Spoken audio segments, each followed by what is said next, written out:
Shalom, damai di hati.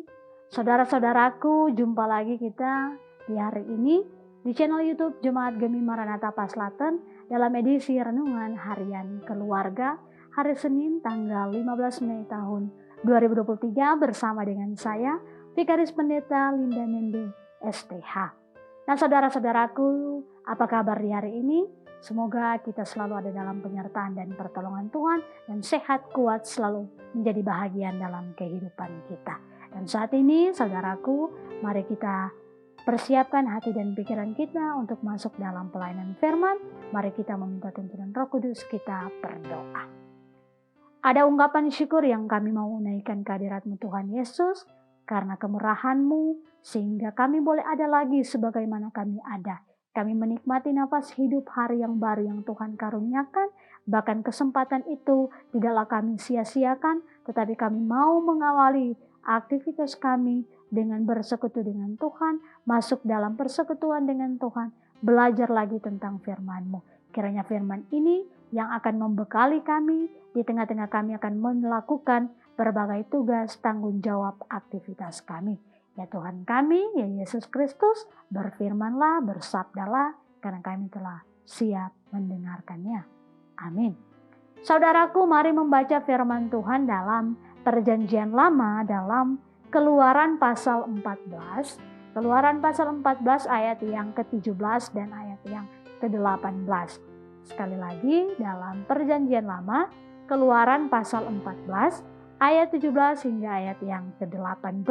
Dan beginilah firman Tuhan, tetapi sungguh aku akan mengeraskan hati orang Mesir, sehingga mereka menyusul orang Israel, dan terhadap Firaun dan seluruh pasukannya, keretanya dan orangnya yang berkuda, aku akan menyatakan kemuliaanku. Maka orang Mesir akan mengetahui bahwa akulah Tuhan, apabila aku memperlihatkan kemuliaanku terhadap Firaun, keretanya dan orang-orang yang berkuda. Demikian firman Tuhan. Salam sejahtera dalam kasih Tuhan kita Yesus Kristus. Shalom, damai di hati.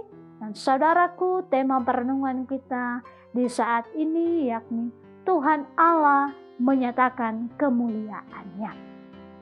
Nah saudara-saudara yang diberkati dan dikasihi oleh Tuhan kita Yesus Kristus, ada ungkapan firman Tuhan dalam Lukas pasalnya yang pertama ayat yang ke-37 berkata, sebab bagi Allah tidak ada yang mustahil. Dan dalam Matius pasalnya yang ke-19 ayat yang ke-26 pun berkata demikian, bahwa bagi manusia hal ini tidak mungkin, tetapi bagi Allah segala sesuatu mungkin. Nah saudaraku, dari kedua ayat Alkitab ini memperlihatkan kepada kita bahwa ketika Tuhan Allah telah berkehendak untuk sesuatu terjadi dalam kehidupan kita, maka percayalah kepada segala perintahnya. Sebab apa yang akan terjadi semuanya sudah ada dalam rancangan Tuhan Allah. Dan yang pastinya rancangan Tuhan Allah bukanlah suatu rancangan malapetaka saudara-saudaraku, melainkan rancangan yang mendatangkan damai sejahtera. Ingatlah akan hal itu.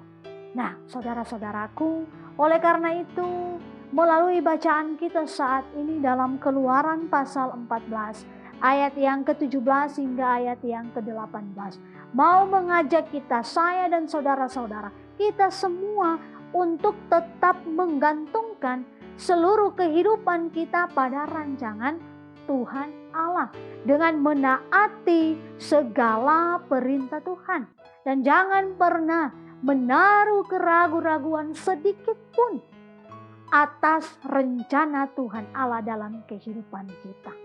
Belajarlah dari Musa yang sekalipun memiliki kuasa atas umat Israel, namun ia tetap bergantung pada rancangan Tuhan Allah yang telah memberi kepercayaan kepadanya untuk memimpin umat Israel, bangsa pilihan Allah, keluar dari tanah Mesir, tempat perbudakan.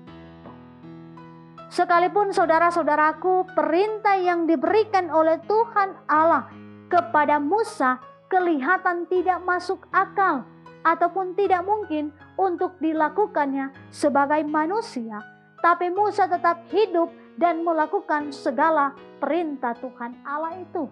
Saudara-saudara yang diberkati oleh Tuhan kita Yesus Kristus, karena ketaatan dan kesetiaan, bahkan kepercayaan Musa terhadap kehendak dan perintah Tuhan Allah, maka Tuhan Allah menyatakan kuasanya dalam kemuliaannya kepada Musa, di mana Musa mampu membelah laut dan laut itu terbelah menjadi dua bagian, sehingga umat Israel menyeberangi tengah-tengah laut yang sudah kering itu dan terselamatkan dari orang-orang Mesir. Dan bukan hanya sampai di situ saja saudara-saudaraku, Tuhan Allah menepati janjinya bahwa Dia akan menyatakan kuasa dalam kemuliaan terhadap Firaun dan segala pasukannya atas tangan Musa dengan mencampakkan mereka orang-orang Mesir ke tengah-tengah laut itu, lalu mati terhantar di pantai laut yang sudah kembali seperti sedia kala. Nah, saudara-saudara yang dikasihi dan diberkati oleh Tuhan kita Yesus Kristus, di ayat yang ke-15 juga 15 dan 16 juga dikatakan di sini bahwa dan engkau angkatlah tongkatmu dan ulurkanlah tanganmu ke atas laut dan belalah airnya, sehingga orang Israel akan berjalan dari tengah-tengah laut di tempat kering. Itulah suatu gambaran yang luar biasa yang mau dinampakkan Tuhan Allah dalam kuasa dan kemuliaannya kepada Musa, dengan memberikan kuasa untuk Musa mampu membelah laut terbelah menjadi dua. Itu bagian yang harus kita lihat, bahwa sebagai manusia mungkin Musa akan berpikiran bahwa itu tidak mungkin bagi saya, tetapi dia tetap bergantung dan percaya kepada Tuhan dan menuruti, mentaati segala perintah Tuhan. Nah, saudara-saudaraku, oleh karena itu akhir kata dari renungan harian kita di saat ini, kita hendak diajak untuk mari kita hidup taat, setia, dan percaya kepada rancangan Tuhan Allah. Sekalipun terkadang apa yang dikehendaki Tuhan Allah terlihat tidak memungkinkan bagi kita sebagai manusia, tapi percayalah bahwa bagi Dia di dalam Yesus Kristus yang adalah Tuhan dan Juru Selamat kita umat manusia, tidak ada yang tidak mungkin, sebab baginya tidak ada yang mustahil. Tuhan Yesus memberkati saya dan saudara-saudara. Amin firman Tuhan. Mari kita berdoa.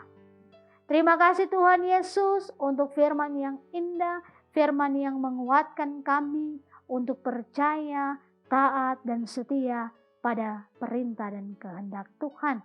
Karena rancangan Tuhan selalu mendatangkan damai sejahtera, bukan mendatangkan malapetaka. Ya Tuhan kami, ya Yesus Kristus, kami juga bersyukur kepadamu Tuhan untuk kasih dan kemurahan-Mu dalam kehidupan kami, sehingga kami boleh ada sebagaimana kami ada. Di saat ini Tuhan Yesus, kami datang ke hadirat-Mu meminta dan memohon kepadamu. Senantiasa Tuhan yang menjaga melindungi kami. Engkau melihat apa yang menjadi pergumulan kami. Tuhan yang akan memberikan jalan keluar solusi yang terbaik. Bahkan Tuhan yang akan menyembuhkan kami semua yang ada dalam keadaan tubuh yang lemah. Dan Tuhan Yesus, Engkau yang akan menjamah setiap organ-organ tubuh kami, sehingga kesembuhan dapat kami peroleh. Ya Tuhan kami, ya Yesus Kristus, berdoa juga Tuhan bagi kami semua, jemaat-Mu, mulai dari bayi, balita, anak-anak, remaja, pemuda, bapak, ibu, bahkan sampai kepada orang tua kami lansia lanjut usia. Tuhan berkati kehidupan setiap kami. Ada doa harapan yang terus kami panjatkan ke hadirat-Mu Tuhan. Engkau menilik setiap doa harapan kerinduan kami. Dan kami percaya Tuhan akan menjawab setiap seruan doa kami. Tapi jawaban itu sesuai dengan waktu yang dikehendaki Tuhan. Kami percaya waktu Tuhan tidak pernah terlalu cepat, tidak juga terlalu lambat, tetapi waktu Tuhan selalu tepat pada waktunya. Oleh karena itu Tuhan Yesus, kami menyerahkan kehidupan dan penghidupan kami, harapan, kerinduan, bahkan persoalan pergumulan kami ke dalam tangan kasih Tuhan, di dalam Yesus Kristus yang adalah Tuhan dan yang menghidupkan, yang adalah juru selamat kami, yang akan menuntun segala perjalanan kehidupan kami sehingga memperoleh kehidupan yang kekal bersama-sama dengan Bapa di surga. Tuhan Yesus, Allah Bapa kami, ini doa kami bawa dalam nama-Mu. Haleluya. Amin. Nah, saudara-saudaraku, demikianlah renungan harian keluarga di hari ini. Kiranya firman Tuhan akan terus menerangi, menuntun perjalanan kehidupan keluarga, bahkan juga pribadi lepas pribadi, dan senantiasa kita terus jadi berkat bagi banyak orang. Dan tentunya jangan lupa untuk di-like, di-komen, di-share video-video renungan-renungan harian keluarga yang telah dipersiapkan, yang telah ditayangkan di channel YouTube Jemaat Gemi Maranatha Paslatan, sehingga semakin banyak orang yang mengenal Dia dan mau hidup bergaul akrab dengan Tuhan dan menjadi pelaku-pelaku firman Tuhan dalam kehidupan mereka. Sekali lagi, Tuhan Yesus memberkati kita sekalian. Shalom, damai Dia.